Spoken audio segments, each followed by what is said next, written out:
I love driving the restored cars because you're driving a piece of art. You're driving a piece of history, and you can really get into that time era when you're driving that car going, wow, when this car was brand new, this is what people had. This was modern technology.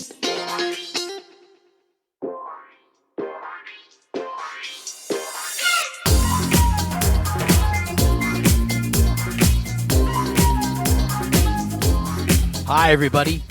This is Horsepower Heritage. I'm Maurice Merrick, and you're in the company of fellow gearheads around the world, listening from all points of the compass. As always, thanks for joining me, and if you're listening from North America, then my guest today will be familiar to you because I know you've seen a certain show called Overhaulin, where car designer and street rod legend Chip Foose and his team secretly performed full custom rebuilds on someone's classic car, and then at the end of the episode, the transformed machine would be revealed to the unsuspecting owner. Overhaulin had a fun premise and a terrific cast, and it became the 1,200-pound gorilla of automotive TV shows, inspiring scores of imitators. Really, it was the start of a genre that's still going strong. And Overhaulin was the big break for my guest today. Chris Jacobs is a full-on car guy, and he's a show business veteran who these days can be seen on the Mecum televised auctions, as well as his own series called Dream Collections, which you can watch at Haggerty.com. Some fun stuff there, and Chris tells me they are working on Season 2, which will be on MAVTV. That's MAVTV. And that's available on cable in the United States and at MAVTV.com. And I also understand that they're working on international platforms, and they have an app you can watch too. So I'll put links in the show notes for all of that, both Haggerty and MAVTV, so you can check that out. And if you enjoy Horsepower Heritage, go to buymeacoffee.com/HP Heritage and support the show with a donation. You can make it a one-time gift, or you can support the show monthly, and that helps me continue to bring you the stories you love. Again, that's buymeacoffee.com/HP Heritage. There's a link in the show notes, and thank you to those of you who already support the show. Really appreciate it. All right, enough of that. Let's light this candle. Here is my conversation with Chris Jacobs. Enjoy.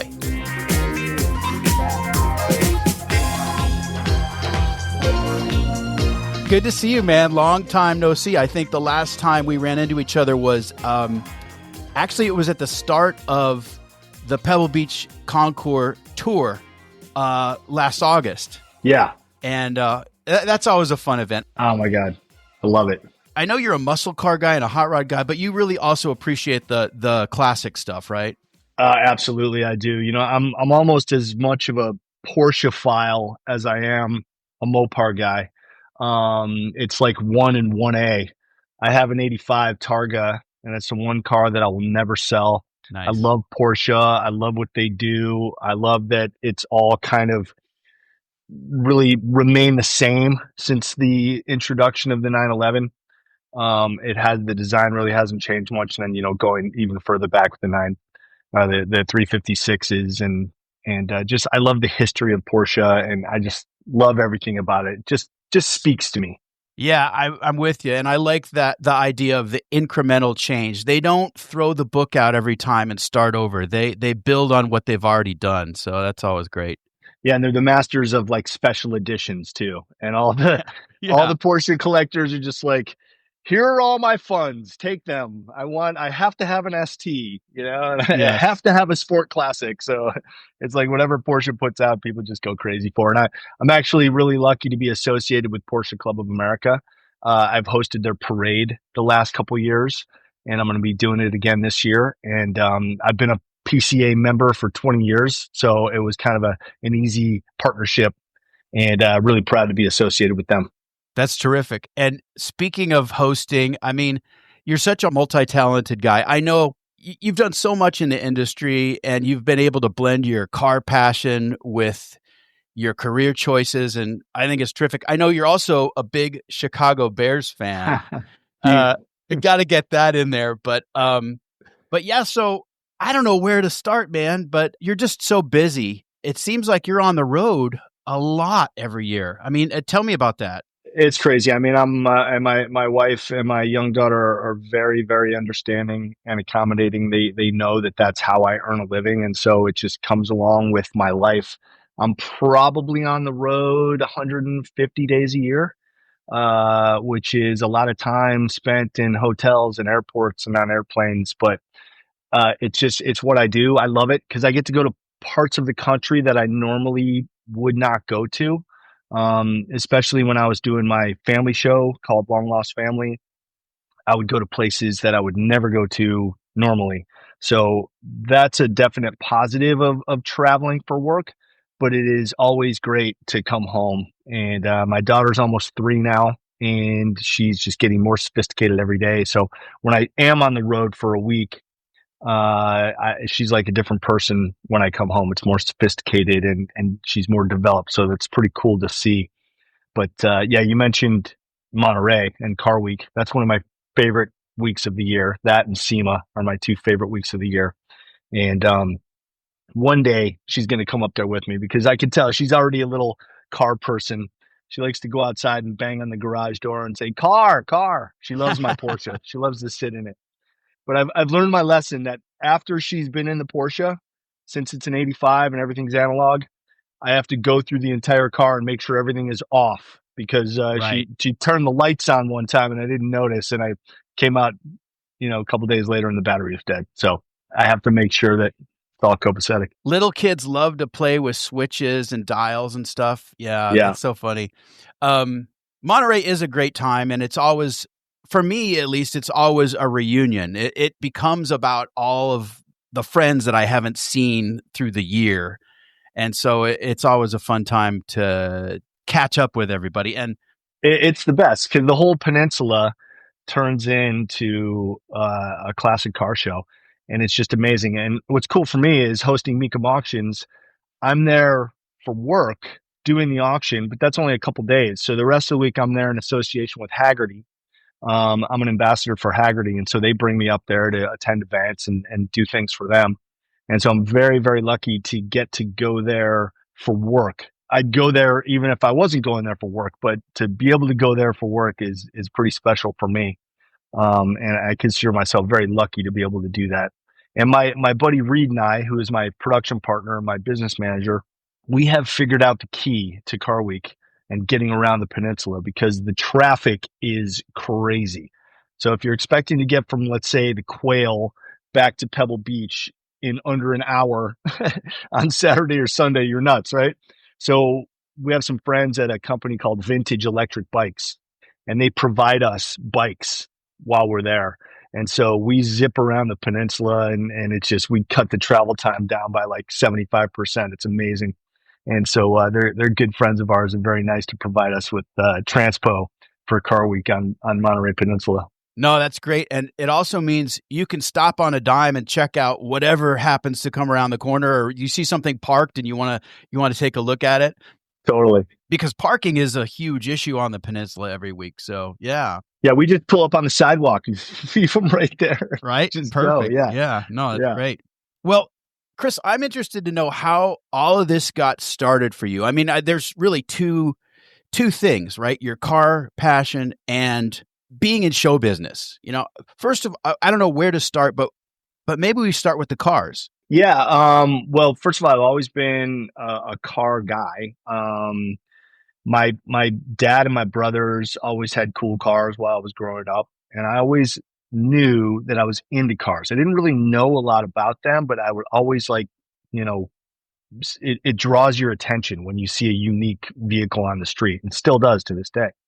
And then in 2003, I auditioned for Overhaulin, and that changed my life. I mean, that like shoved me into the hosting world and the car world because from 1995 until 2003, I was an actor. I did a bunch of TV shows and commercials and a few movies, but I wasn't really standing out. I didn't feel like I could make it to the next level. And when I got Overhauling, I realized that I'm much better at being myself as a host than I am trying to play a character.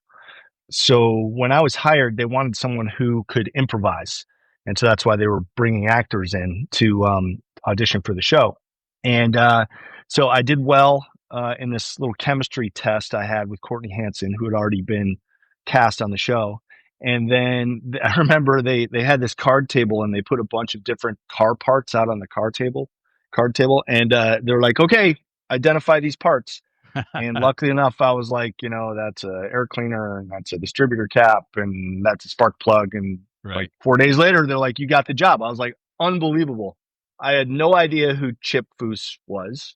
And I remember meeting him on the first day, and this is a long time ago, like before it was so easy just to Google somebody and find out about them. So I did a little bit of research and slowly started to find out who he is. And it completely changed my life. I mean, I would not be talking to you right now if I had not gotten that job on Overhaulin. And so that pivoted me into the car world, into the hosting world.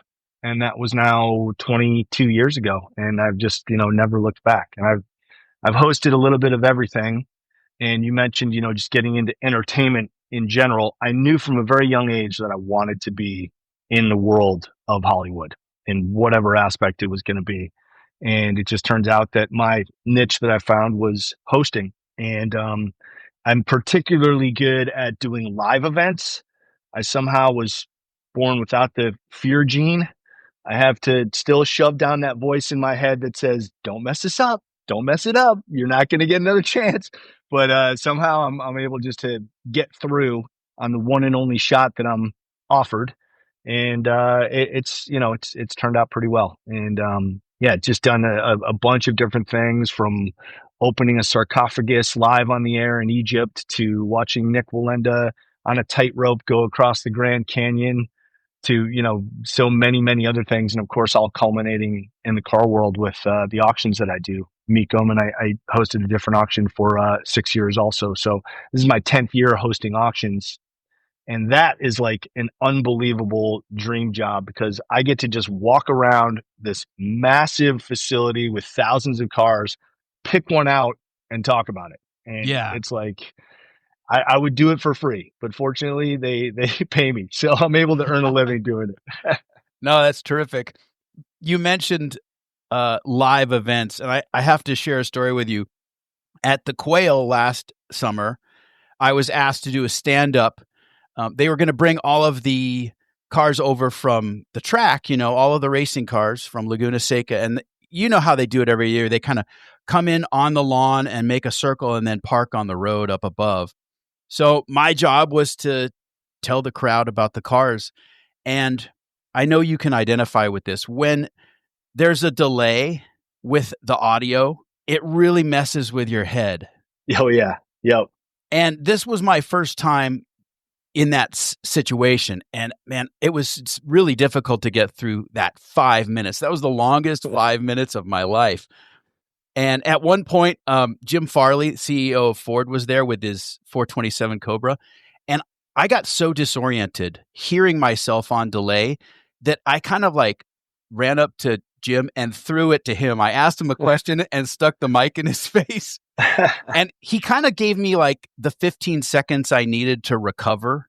And then the rest of the stand-up went fine. And we did a little walk and talk, and it was great. But yeah, dude, I mean, that's a amazing skill, and you're way better at it than I am. Well, I've had more experience, I think. So yeah, exactly. And it is, and when you're faced with those sorts of situations where it's something you're not anticipating, and there's that voice inside your head that's saying, you're this is it. You can't stop. You're not getting another chance. You got to keep going, and you just have to kind of ignore that little devil on the shoulder. And I don't know what it is, but I have the ability to think a couple seconds before what's coming out of my mouth, so I know where I'm going. Mm-hmm. And so I am able to avoid awkward pauses, right? Which is like the death knell of doing live broadcasting, or even to tape. You have to be able to say something that is either scripted or planned out ahead and make it sound like it's coming out of your mouth just off the top of your head. Yeah, it's definitely a skill, and being prepared, doing your research, knowing your Yeah. material, and it's practice, right? Yeah, absolutely. I mean, I tell people who ask me how they want to get into broadcasting, and they ask me, what should I do? And I say, well, this is what I did very early on in my career. I would literally transpose what a broadcaster that I'm watching says and just get it in front of you, look into the mirror, and practice. It's just practice speaking and making it sound natural and making it your own is really the key, because it is a skill, and it's something that can be practiced and perfected. So you have to have that first little ability to do it, because some people just can't do it, right? They just are not comfortable enough. They just can't get over that hump of self-awareness. Right. But once you do and you realize that you can do it, just practice. Yeah. And practice with a teleprompter. Teleprompter is a very, very distinct skill, because again, you have to be able to read the lines that are coming as you're saying the lines that are up above. It's really that weird space that you have to get into where you're actually living a couple seconds in front of what's actually coming out of your mouth. Yeah, no, that's good advice. And back to kind of how your career progressed, and you mentioned Overhaulin and what a sea change that was for you. I would say, Chris, that you've carved a niche. Not only carved a niche, but you've kind of like set the bar as the guy who the car world goes to for good commentary and good hosting. And I mean, it's obvious you have so many irons in the fire in the car world. You mentioned SEMA and Haggerty and Kissimmee. I really enjoyed Overhauling. It was a great show. How many seasons did you do? Well, first of all, thank you very much for saying all that. I really appreciate it. I think it's easier to say how many episodes we did. We did 161-ish episodes over a span of 17 years. We started in 2003. The last episode we did was in 2020, but we took two sizable chunks off in between. There was a 5-year break, and then I think there was a 4-year break. So if you subtract those 9 years out of there, you're looking at all those episodes over a period of about 6 years. So I think you can call it 6 seasons, I think is what like they officially say. Right. But it was over such a long period of time, all very disjointed. The first season we did was only 7 episodes. The third season we did was 29 episodes.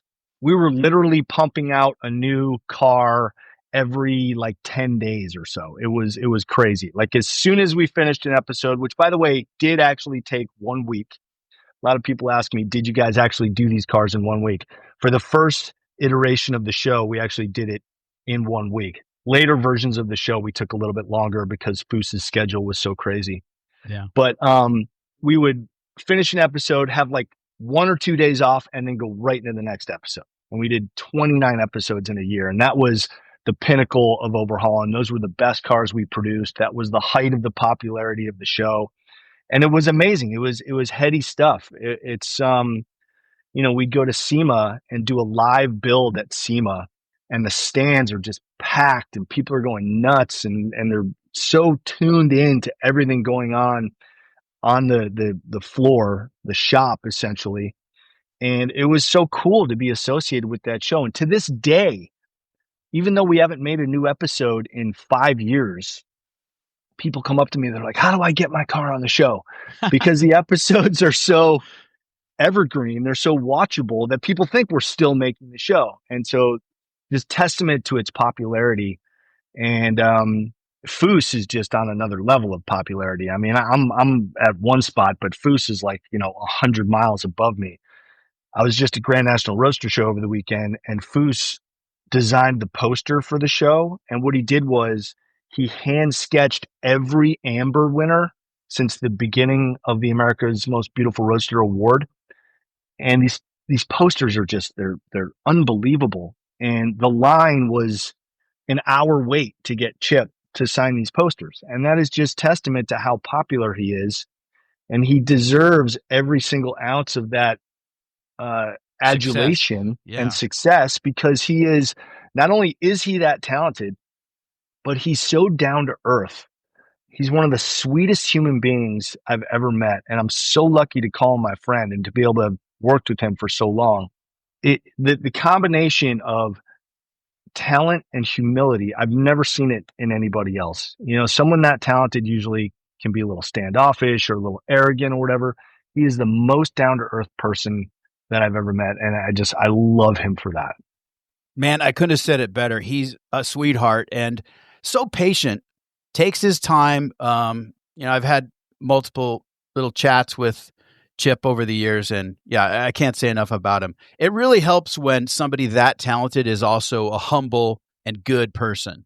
Yeah, and I really learned that from him. I try to be as nice to people as I can, take time with them, listen to what they have to say, because two things. If you flip it around, you would want that from the person that you're trying to say hello to and give them love. There's people in my life, whether it be athletes or people in the car world or celebrities that I want to say hi to and give them my love and admiration. And it's so refreshing when they look you in the eye and they really appreciate what you're saying to them. And so I try to do that to the people who come up to me. I'm constantly being asked for pictures and autographs at the auctions, especially because I'm out amongst the people. And I'm always happy to take a picture with people or to listen to their car story or to see a picture of their project car. Because in my mind, and sometimes I tell them this, I say, it's when they stop wanting to take a picture with me that it's a problem. Yeah. So because they still want to take a picture with me means that I'm meaningful in their life. And so I'm so happy to make a connection with them. And I always make sure to look them in the eye and shake their hand and get their name. And because I know it's a special moment for them and I want to live up to that. Yeah. It's about gratitude after all, right? Yeah, absolutely. Absolutely. It's about gratitude. And you just, being nice to somebody is so rewarding, and to know that you've made a special connection with them and it's something that they'll tell their friends about and something they'll remember. And I love having people come up to me and saying, we met at, this time. And I could tell that was a special moment. Now they're reconnecting with me and it just fortifies that. So I take it from Foose and I try to be humble and I try to be nice and I try to be grateful, because if it weren't for them, I wouldn't be able to do what I'm doing. If they weren't watching the auctions, if they didn't watch Overhaulin, if they weren't following me on social media, I wouldn't be able to do what I'm doing. It's like that old expression, smiles are free, right? Yeah. And be nice to everybody on your way up, because you're going to see the same people on your way down. That's so true. So true. Yeah. And you never know who you're talking to. The most like unassuming person could be a person that potentially changes your life someday. Yeah. You just never know where life's going to take you and the connections that you make. So I'm a huge believer in fate and the universe giving you what you need when you need it. That's why I've never really worried about my career. There's always lean times, right? But the universe always seems to provide me the opportunity that I need when I need it. So I've been able to work consistently for all of these years because I've made the right connections and been in the right place at the right time and been aware of what the opportunities the universe is providing me. Yeah, definitely a good mindset to keep. One thing about Overhaulin, I think we should clear up, which is that, people think, this is TV. They didn't really build the cars in that period of time, or the cars aren't built to the normal standard. I mean, let's tear that down right now. Tear it down, no pun intended. Yeah, we absolutely built these cars in the time frame that we said. There was no faking that at all. We only missed one time, and that was only by a few hours because the car was completely hand fabricated. And we just couldn't get the amount of metal work we needed to do done in time. But yeah, and they're legit, awesome show quality builds. Now, did we have to do a little bit more work after we gave the car back to the person? Of course, because we had to safety check them and make sure everything was perfect.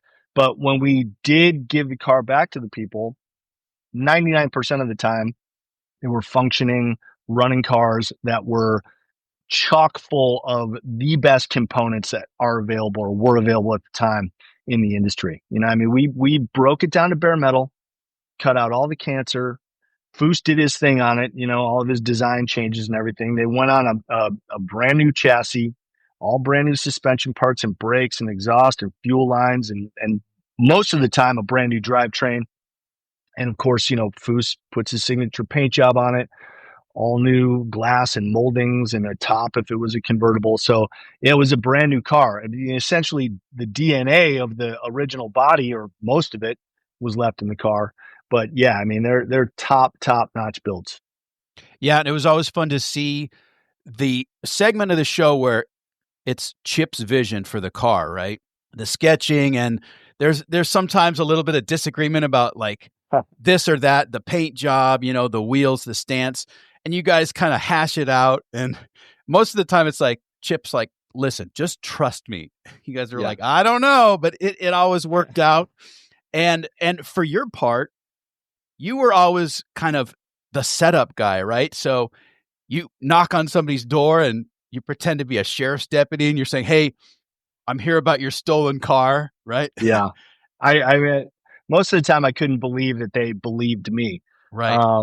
You know, I mean, it was kind of ridiculous, some of the get-ups that we put ourselves into, whether it be a police officer or an insurance adjuster or a homeless person or a tow truck driver. I mean, we covered it all. And but when people are not expecting it to be a false situation, and B, under duress, because what's happening is they've lost their car that they love and they don't think they're ever going to see it again.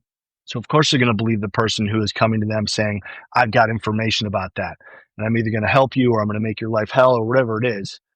That's why I loved doing that show so much, because I just got to mess with people every single episode. And I love doing that. I love pranking people because I know, and it's okay that I'm doing it because I know in the end, they're going to get something amazing back. So when people ask me, God, didn't you feel bad about messing with that guy? I said, not really, because I knew that in the end he was going to get his dream car and everything's going to be fine. So I have a very devious type of personality, and so I like to mess with people. And you're so a prankster. I'm a prankster, and this job just gave me the ultimate opportunity to do it in the most amazing context of building muscle cars. So, I mean, what isn't attractive about that if you're a devious personality? Yeah, and it was another element of the show apart from, like, if you're a car guy, you watch the show, but if you kind of like a little suspense and you like pranks, that was another element that drew in another part of the audience, right? So, yeah, and then the emotion at the end. You know, the reveal. The reveal is what the show is all about. And Chip always says it's not a show about cars, it's a show about people. Yeah. It's a show about people and their connection to their car and seeing the look on their face when the car is given back to them. That's what it's all about. And that's what makes Overhaulin so unique and special to this day. Because you're right, there's a ton of build shows on. We were one of the first, but there's a lot of build shows on. And I have a lot of respect for the guys who do those shows, guys like Kindig and the guys at Texas Metal. I love those shows and I watch those shows, but they're more just one of those aspects. It's all about the build. Whereas we had the build, we had the connection with the people and the emotional connection. Chris, you're kind of pals with Dave Kindig, aren't you? Yeah, I love Dave. Wild man. Yeah, he's the best. And I mean, I've known Dave since before he was Dave Kindig, you know, right. and I always used to tell him, dude, you're going to be something special in this business. Because I knew he had what it took to not only build these amazing cars, but also showcase his personality on the show. And he and Kev Dog are just so great at what they do. They're great on camera and they're building these unbelievable cars. And I'm so proud of Dave and what he's been able to accomplish over the years. Yeah, his signature is definitely distinct, you know, in an industry where being distinctive is like, it's huge. Yeah. If you can take your own style and kind of brand it. So he's done that very well. Absolutely has. And the Corvettes that he's building now and all of his previous builds, they stand out. You're right. He's established a style now where you can look at one of his cars and goes, that's a Kindig. Right, exactly. Yeah. Incidentally, I notice you got a Super Bird on your t-shirt. Yeah, baby. It's pretty awesome. I'm a huge Mopar guy. Yeah. I mean, if I love all muscle cars, but if it came down to just one brand, it's like being a follower of a sports team. You just have to pick one. And I just happen to pick Mopar. They just speak to me. The designs, even before Overhaulin, like back in the late 90s, I had a 68 Charger RT. I had a 68 Sport Fury convertible. I don't know what it is about 68s, but that year, even though I say that 70 is probably, the best year, 68s are something I always own. I have a 68 GTX. I have a 68 Fury 3 convertible right now. But my dream car is an AAR CUDA, which of course is a 70. I'd love to have a triple black AAR CUDA one day, or even something like a Pro Touring that's based on an E-body. That's kind of my one car that I will own at some point in my life is an E-body 70. So, but yeah, Mopars are my flavor. I absolutely love them. Well, I mean, I think Chrysler really took the muscle car era and, they were the leader. Everyone else was following. And I think that's cool, especially just playing with the designs and being fun with, the characters like the Roadrunner and things like that. And the color schemes and, all of that was really innovative. And like I said, Ford and GM, they had their great cars too, but they were kind of following Mopar's lead. Yeah, Mopar was the one. They were certainly the first one to jump in the pool and make sure it was safe for everybody else. And what I love also about Mopar is the sibling rivalry between Dodge and Plymouth. If you really know your Mopar nomenclature, like all the high impact colors, there was a different name for if it was a Dodge or if it was a Plymouth. They're essentially like the E-bodies. A lot of people might think they're the same car, but the CUDA and the Challenger don't share a single piece of sheet metal. They're completely different cars. They're different lengths. They're different wheelbases. They're different heights. They're different widths. That's the thing I love about Mopar is they are so like symbiotic, but different, completely different. So I tend to be more of a Dodge guy, even though I own two Plymouths. But I love the Dodges, and I love all the subtle differences between Dodge and Plymouth. And what's great is during the auctions, I can point out those little differences because I try to give the audience little nuggets of information that they might not know about a particular car. So instead of just running down the list of, what the car has under the hood and, what color it is and what year it is, try to give them little tidbits about the particular car that they go, I didn't know that. And if I've done that, then I've done my job. No, that's always interesting. For your own personal tastes, are you more of a factory correct original guy, or do you lean more towards resto mods, or is there, you probably like them both? I do like them both. I mean, I would say just personally I really appreciate factory stock, especially if it's original, if it's a time capsule. And I definitely appreciate the restorations that have been done back to stock.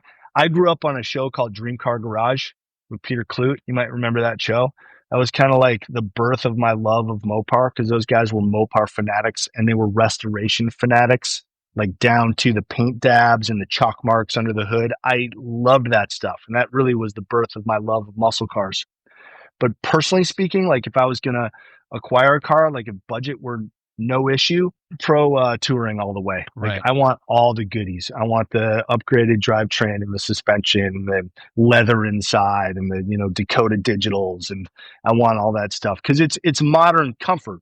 Right. Because what you're risking with a restored car back to original or NOS parts or whatever is the fragility of those parts and the you can't rely on them as much as you can with everything that's brand new. mean, how many times have we been in a muscle car and we're at a stoplight? We're just watching the temperature gauge go up. It's like, please don't conk out on me right now. But conversely, I love driving the restored cars because you're driving a piece of art. You're driving a piece of history, and you can really get into that time era when you're driving that car going, wow, when this car was brand new, this is what people had. This was modern technology. And now it's vintage, but you get a chance to connect with people who were driving those cars as new 50 plus years ago. Yeah, that's a good point. I mean, I love original unrestored cars just for that reason, that you get in it and this is how it came from the factory. The way it drives and handles and performs is how it did back in the day if the car's been maintained, right? And a lot of times, if you drive a car that hasn't been so well maintained, it's pretty disappointing when it's an old car, right? Because it's not what it was. But when you get a very nice, well maintained original car, it's a pleasure. On the other hand, like you say, modern conveniences and comfort, and we have come so far technologically. That's really the first thing that stands out to me when I'm in a Restomod or something, is how incredible the technology advancement has been. Yeah, and that's why guys like the Ring Brothers, for instance, what they're doing. If anybody went to SEMA this past year and saw their Grand National, that for me, I always pick out one car that I would like to take home from SEMA each year. And this year it was the Ring Brothers Grand National. And it's hard to believe that now 1987 was so long ago. It's now considered a classic car, right? The styling of the Grand National. I'm a huge G-body fan. I owned a Grand National for a couple of years. I wish I had never sold it. I bought it because it was my dream car in high school, but it just came down to garage space. And so I sold it. And I wish I never had. That was the one for me that got away.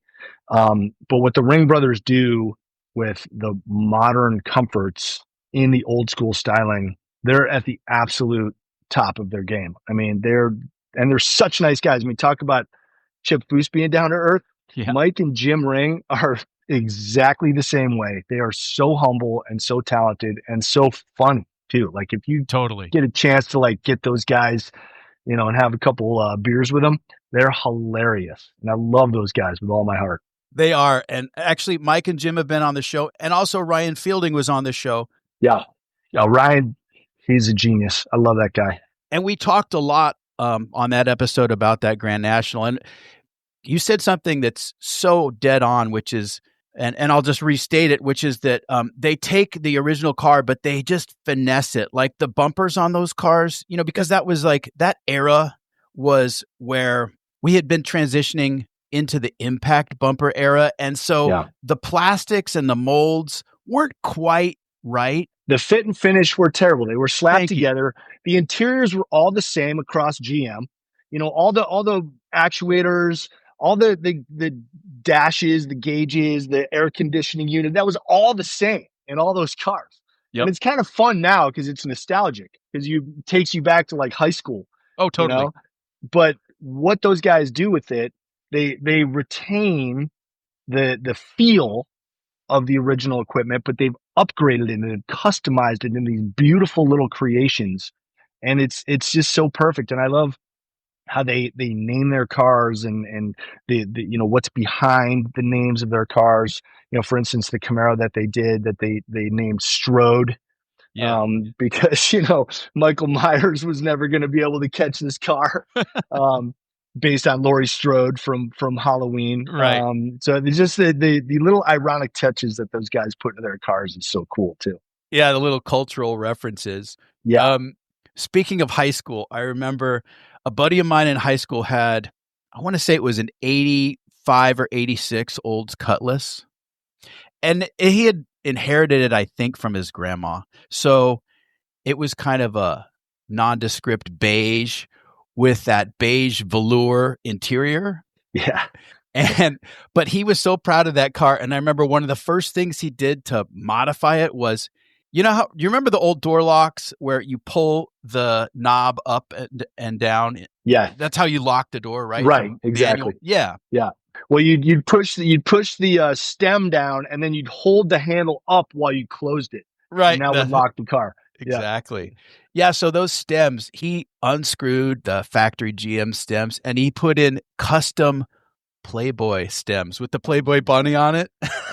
And he thought that was the coolest thing. And yeah, You could Playboy out your whole car. You could do the mud flaps. You could do the lock stems. You could do a whole air freshener and the valves on the wheels. Yeah, You know, the valve the valve caps. Yeah, so funny. Yeah, we actually got T-boned in that car.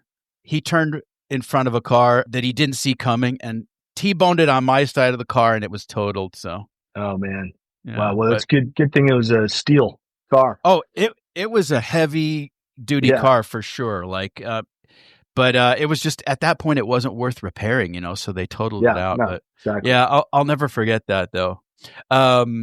Let's talk a little bit about Mecum because you guys just finished the Kissimmee auction for the year. Yeah. And I know that is the biggest car auction in the world. Yeah. It's like 10 days long. Yeah, there's 4,500 cars, something like that. It's amazing. It's just complete sensory overload. And what's unique about Kissimmee is it's so big. There's structures that are enclosed, and that's obviously where all the top shelf cars are. And then they also have all these tents surrounding the facility. And you're walking through the tents, and all of a sudden there's a $1 million car sitting there. And it's just it blows my mind that there's so many good cars that this $1 million car is not inside one of the structures. It's outside in one of the tents. And that always makes me laugh and smile because that's how you can kind of gauge how many high quality cars that they have, is that there's this $1 million car just sitting there amongst all these other cars. But yeah, Kissimmee is really unique. You know, Mecum is like a traveling circus, right? It looks the same in all the various locations because they pull up stakes, they go to the next spot, and they set it up, and there it is. And Kissimmee is like that times 10 because it's so huge and there's so many cars. And what we do is we do a 2-day auction, and then we have a few days off, and then we do a 4-day auction. So there's 6 total televised days of the auction out of the 10 or whatever it is for the entire run.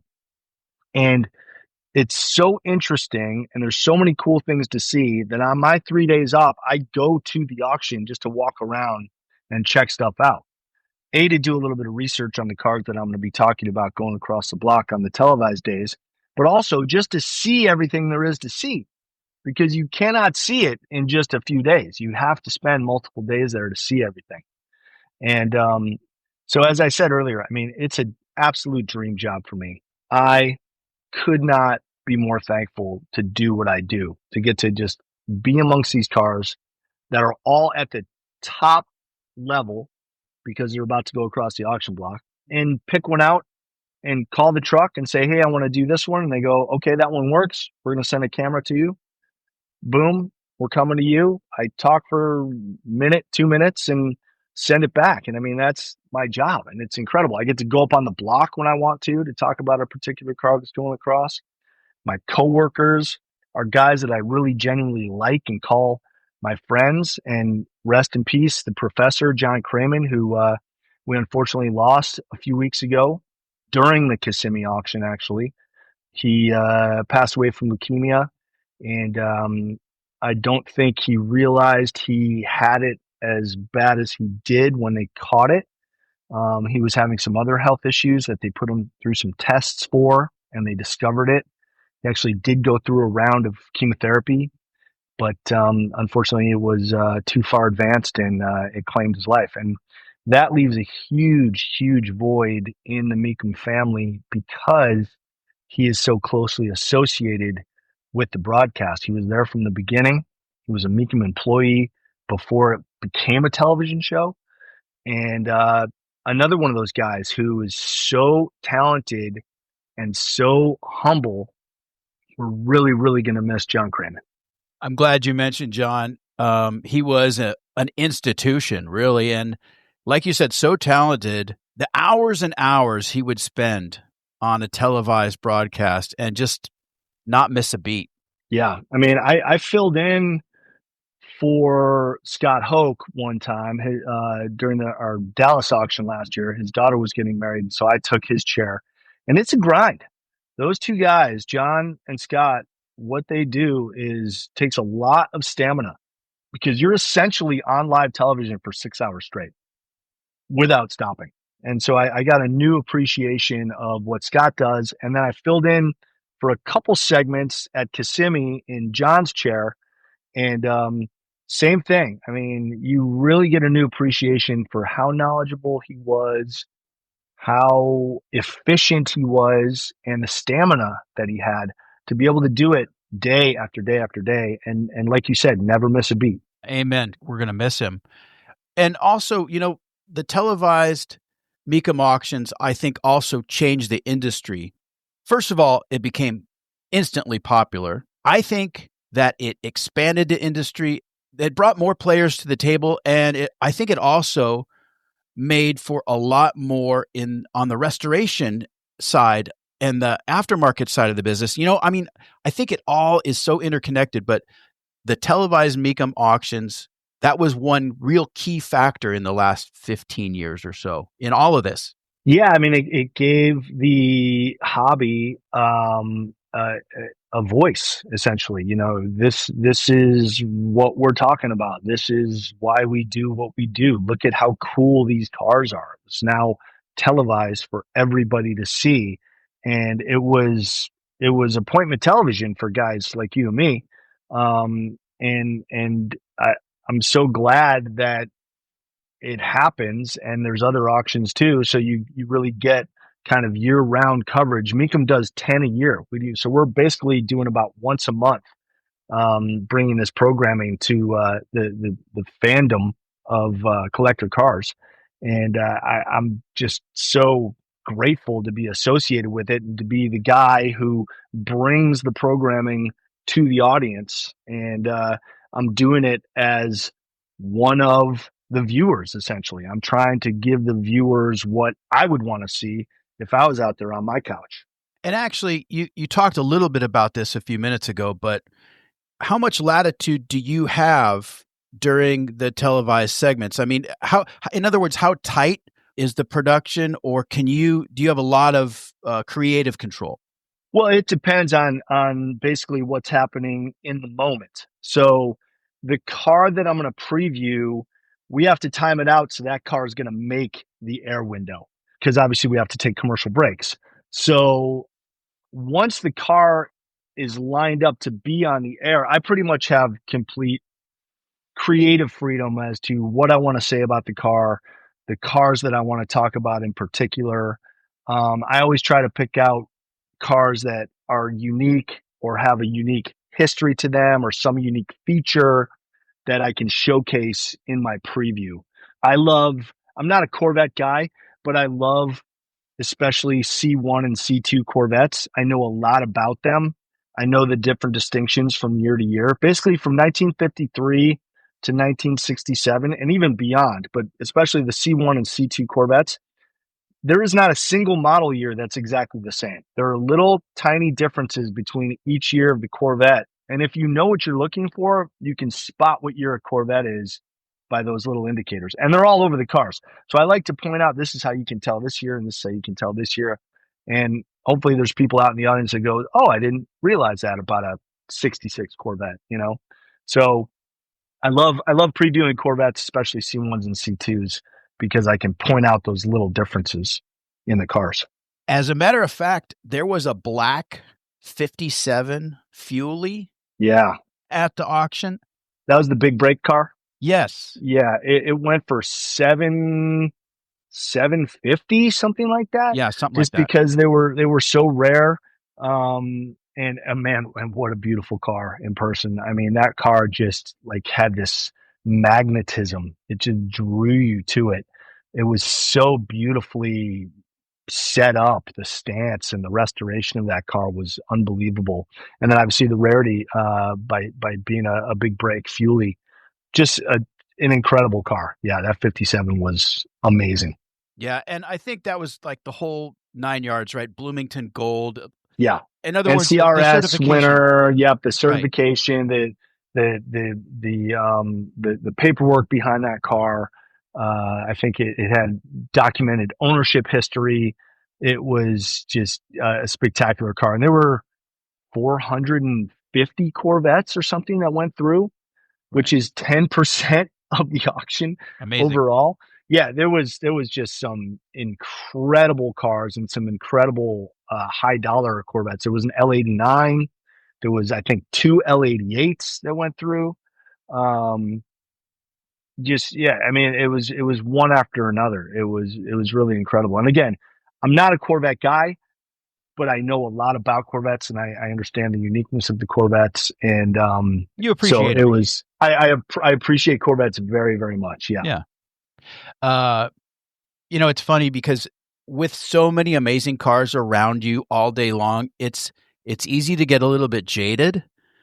And it's also like they all run together after a while. Like I mean, I've been in places where if I hadn't taken a few notes, I would have forgotten some really cool stuff. Yeah, it's funny because I am very spoiled to be around so many high quality cars all the time. But here's the thing. I do a thing on my social media every once in a while. I call it seen on the street. Even I can pass by, and I live in Burbank, and there's so many classic cars around here. And I'll pass by one on the street, and it could be, I mean, it's like a $7,500 car. But there's up on Verdugo, there's a Wildcat that's parked there all the time, and I always check out the Wildcat, and I've featured it on my scene on the street before. So if I pass some car that's a classic car, I will stop, park, and walk back to the car, take pictures of it, and put it up on my scene on the street. Because for me, that's really what it's all about. Yes, the collector car hobby is one thing where people have these unbelievable, either preserved or restored cars in their garage or in a warehouse, part of a collection. But really what it's all about are the cars that are still daily drivers out on the street, where someone is still daily driving that 65 Mustang or that Belvedere or whatever it is. To see them parked on the street just warms my heart because that's what's really keeping the hobby alive. We are so lucky in Southern California to have a lot of classics still in daily use or maybe at least occasional use and parked on the street. And I see them all the time too. In fact, yesterday I was on the freeway and over in the right-hand lane, puttering along, was a 57 VW single cab pickup in Dove Blue. Nice. And the guy behind the wheel was probably 70. And, that's his baby. You just know it, right? Yeah.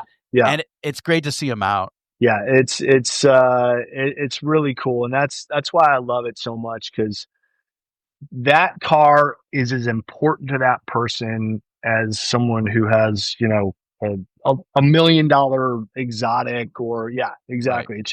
It's that's what unites us all. It doesn't matter what kind of car you're into, what kind of vehicle you're into. You have that vehicle gives you a special feeling. It's nothing any of us can describe, but we all know exactly what it is. Absolutely. I mean, I've been in conversations at car events where a billionaire is talking to a guy who owns a welding shop and they're having a great time. And it's all about the passion they share. Yeah. It breaks down class barriers every time. Totally. Yep. I want to get back to a car that went across the block at Kissimmee. You probably can guess which car I'm about to mention, but it was Porsche 917, serial number 022. Originally, it was purchased by Steve McQueen for the film Le Mans. It played the hero car in the film. And so it was owned by Solar Productions, which was Steve McQueen's production company. Later on, it was owned by racing driver Brian Redman. But in between, it had a bona fide racing career. But now it is owned by Jerry Seinfeld, and he entered it at the auction in Kissimmee this year. So let's tell the story of that car. Well, we unveiled the car at Monterey in 24. So August of 24, we announced that it would be going across the auction block in Kissimmee in January 25. And ever since then, it just the hype was building and building and building. And obviously, if you're into motorsports in any capacity, you know about that car. You know the movie. You know its ownership history. You may know a little bit about its racing provenance. As you said, it actually did race under a different livery, by the way. Right. It got restored to its Gulf livery, I believe, when Seinfeld owned the car. Right. And yeah, there was so much anticipation leading up to that car crossing the block. I was fortunate enough to go to Wisconsin to Road America and actually see it on the track. I did a little special out there with it, and it was very heady stuff to be in that car's presence so many times. I mean, I saw it in Vegas. It was staged at the Wynn for a long time after the Vegas auction. It was on stage at the Vegas auction, and it's a marvel. That car's a marvel, and to know the history of that car, that Steve McQueen actually purchased it from the factory, as you said, and owned that car and drove that car in the movie. And then it went across the block, and it got to kind of what people expected was like the lower end of its value, and then it didn't sell. And I don't really know what happened. It was disappointing for sure. It was almost like the air was let out of the room. But I think what's going to happen is that car will be sold through some arrangement, after the fact. It may have already been. I don't know. I'll probably find out more about it at our Glendale auction in March as to what the fate of that car is. But I can tell you this, that it was very exciting from August when it was debuted up until the moment that it crossed the auction block. I mean, it was chaos on the block. It was packed on the block. People were like getting knocked down. There were so many people there.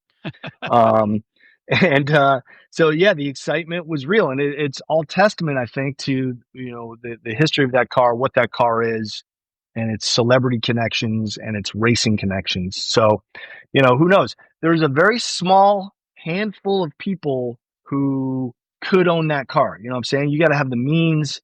You got to have the Porsche panache.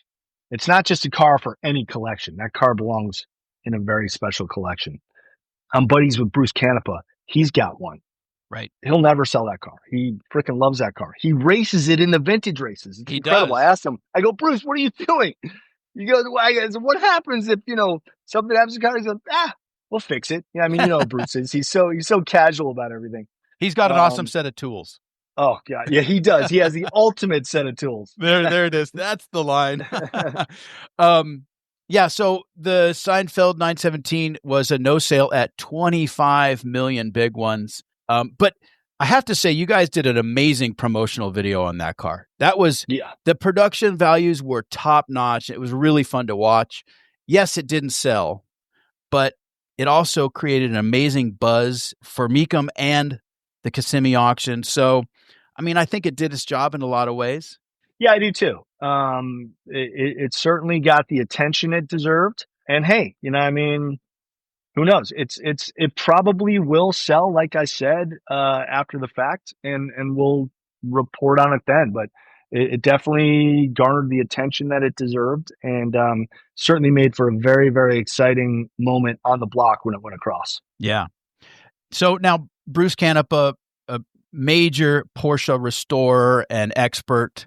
Not just the 917, but particularly the 959. He's really I mean, he's the guy. He's the guy who got them into the country legally. I mean, it was his efforts that allowed those cars to be brought in and made street legal in the U.S. And what he does to his 959s and squeezes even more performance out of them and changes everything to upgrade all of the performance aspects of that car. The 959 is always been probably my favorite Porsche. And I had never seen one before since the first time I went to Canepa, probably about 10 years ago. We did a photo shoot for Velocity at the time, which is now Motor Trend, for Overhaulin coming back. And we did a photo shoot in front of his wall of cars. And he had, well, first of all, there was a 959 out front. When we pulled up, I was like, what is going on here? A 959 and a 73 RS were parked right next to each other. I have a picture of it now. Like one of my favorite pictures ever. I'm like, I may have died and come to Porsche heaven. He had like 6 959s inside his shop. So I've since become friends with Bruce. I was privileged enough to have Bruce take me around Laguna Seca in his personal 935. Wow. We then jumped into a race prepared factory Ford GT, one of the modern ones, and that was like night and day, digital versus analog. Obviously, Yeah. the digital was a lot more fun. And I just recently saw him in Arizona during Car Week, and he's just such a great, down to earth guy. And he's doing something amazing right now for the racing industry.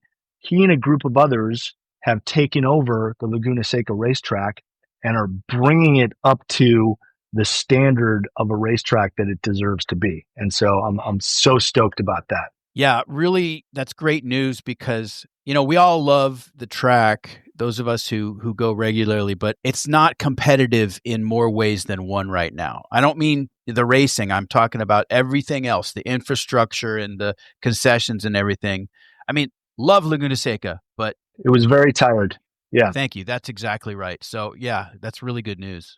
Yeah, and they're sinking a bunch of assets into it, and it's going to be a world-class facility when Bruce is done with it. By the way, one of the reasons I mentioned Bruce again is I'm curious if you have ever thought about vintage racing. Is that something you're interested in? Yeah. I mean, if someone wanted to lend me their car, I can't exactly afford vintage racing right now. Yeah, it's not a those cheap guys are in a hobby. special breed. Yeah, those guys are in a special breed, man. I mean, Chip Connor, who owns a 250 GTO, and I believe his is a class winner at Le Mans that actually has never had any damage done to it. It's like a $40 million car. I mean, it's insane. He was up there at Laguna Seca one time, taking it around the track, and he was letting his buddies take it around the track too. And I'm just thinking to myself, God, man, this is just wow. You got to have a lot of faith in yourself and in your buddies to be able to do that. And I guess a certain level of just, hey, you only live once. Yep. So those guys who race those vintage cars that are, Ransom Webster's another one. He's got a 935 that I think actually was owned at one time by the Whittington brothers. It's not the 79 Le Mans winner. It's a different 935 that the Whittington brothers raced. But Ranson owns that car, and he takes that around all the time. And Ranson's another guy who's just like salt of the earth, races for the love of racing. Yeah, there's a very exclusive club of guys with those Halo cars that are using them, and I love that. Yeah, for sure. Bruce Meyer is another, of course. Bruce, and he's the one who owns the Whittington brothers Le Mans winning car. Exactly. And yeah, there's a unbelievable story behind those guys.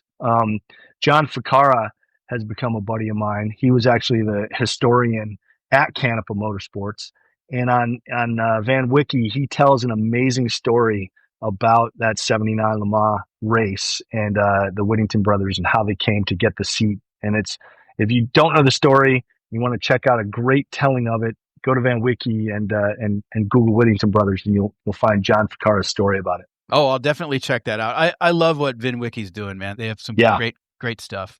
Yeah, for sure. One thing I wanted to mention that, I love history of automobiles and especially just the little different niches. And I was going back through some of your old episodes, and I was very pleased to see that you did an episode on Rudolph Diesel. Oh, yeah. Because not a lot of people know that Diesel is actually a person. And so I always laugh when I pull into a service station and Diesel is not capitalized. Right. Because Diesel should always be capitalized. And not only his story, but his demise and the mystery surrounding his demise. It's so interesting. So I was very happy to see that you had done an episode about Rudolph Diesel. Oh, well, thanks a lot, man. The author of that book is Doug Brunt. Yeah. And so I'm guessing you listened to the episode. I did. Yeah. Okay, great. So how awesome Doug is and how he spins the yarn, right? Yeah. But I highly encourage you to read the book too, because it's quite a tale. Yeah, that's really cool. I'm a huge fan of Eric Larson, who also writes biographical books, and he makes them sound like fiction. So I assume that Brunt's book is the same way, that it's entertaining in the fact that it probably reads like a novel. Yes, absolutely. It's an easy read. It's not sort of academic or dry at all. It's a very good suspenseful tale. I love having authors on the show. I've had quite a few of them over the years, and they know their material and they're passionate, and it's great storytelling. And I'm a history buff just like you, so I learn something every time. Have you had AJ on your show, AJ Beam? No, I haven't, and I want to. And and his book Go Like Hell is incredible. Yes. So yeah, it's funny that he was tuned into that story probably a decade before anybody conceived the story of Ford versus Ferrari, Right.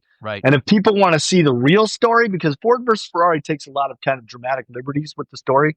If you want to see a great movie about the actual Ford versus Ferrari wars, called 24-Hour War, which is a documentary that Adam Carolla made, definitely check that out. It's got amazing archival footage, and it tells the absolute, real, factual story of that time period. I've seen it. It is terrific. And Adam did a great job on that. And I know that was a passion project for him. Yes, for sure. All right. So, Chris, I said earlier, you've got a lot of irons in the fire. One of the big projects is Dream Collections, right? On MAVTV? Yes. Season 1 is airing on MAVTV. We're right now trying to get season 2 off the ground. We're doing our due diligence on that, aka funding. So hopefully, if we get our benchmark, we'll get that rolling again. And what's the elevator pitch on the show? So it's just all right there in the title. We go around the country visiting Dream Collections. There's a great episode at Canopa's facility. There's a great episode up at Drew Serb's facility, who runs the Cobra Experience up there in Martinez, California. He actually uses the original bucks from Shelby Performance to make new Cobras. He's got a craftsman up there who is hammering out metal over the original bucks of the cars. So it's pretty incredible to see that stuff. And other than that, check out Mecum Auctions. Dude, that show is right up my alley. I mean, I love seeing these collections, and that's going to be really fun to see. And you got the next big Mecum auction is in March, right? Correct, out in Glendale, Arizona. Okay. And got to mention Haggerty. I know you said you're an ambassador for them, but good stuff going on over there. Obviously, Haggerty Garage and Social is a thing, a growing thing. Yeah, very cool. Yeah. So, well, man, thanks for hanging out with me for a little while. This is a real pleasure, and it's good to see you again, and looking forward to all the stuff you're working on. Thanks, brother. Really appreciate it. It was great to be on with you. You're a total pro, man. Oh, thanks. Back at you. That's all for this episode of Horsepower Heritage. Go to buymeacoffee.com/HP Heritage to support the show, and subscribe on YouTube, follow on Instagram, tell your friends, help spread the word. Join me on Wednesday, March 5th for more of the people and stories behind the machines. So until then, I'm Maurice Merrick. Thanks for listening.